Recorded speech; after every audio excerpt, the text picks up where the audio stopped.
সবাইকে নমস্কার দণ্ডবোধ। আজি সগার আগত মুই জানাম আমার দিদি, আমার পশ্চিমবঙ্গের মাননীয় মুখ্যমন্ত্রী সগারে প্রিয় দিদি উমাক মোর মন ভরা ভক্তি, প্রাণ ভরা ভক্তি। আর অবশ্যই সঙ্গে সঙ্গে এঠে যায় যায় আসে অনেক বিশিষ্ট মানুষ, সগাকে জানাও মোর প্রণাম। তার সঙ্গে সঙ্গে জানাও মুই আমাদের অল ইন্ডিয়া তৃণমূল কংগ্রেসের যতজন শুভাকাঙ্ক্ষী আছেন এবং যতজন কর্মী আছেন, শ্রমিক আছেন, সকলকে আমার প্রণাম। আজকে আমরা আজি হামা সগাই এঠে কেনা একত্রিত হওয়ার একটাই কারণ, হামা সগাই চাষি আমার পশ্চিমবঙ্গের, আমার বাংলার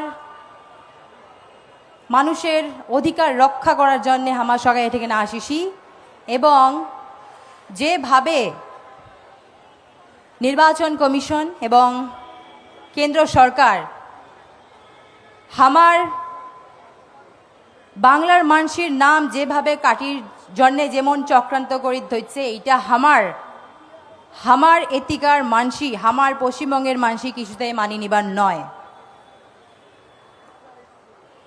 যেভাবে অত্যাচার চলছে মানুষের ওপরে, এটা শুধু মানুষের ওপরেই অত্যাচার নয়, পুরো গণতান্ত্রিক, আমাদের গণতান্ত্রিক দেশে গণতন্ত্রকে হত্যা করা হচ্ছে আমার মনে হয়, তাই তো?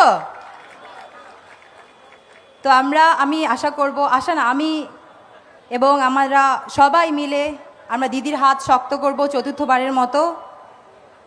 এবং আমি চাইব সকলে আমরা একসঙ্গে যেন চলি, ভালো থাকি। আর সামনেই 2026 ইলেকশন যেটা আছে, সেটা আমরা যেন জিততে পারি। শেষে আরও বলবো, আমার জাস্ট জয়েন করার 13 দিন হয়েছে তৃণমূল কংগ্রেসে।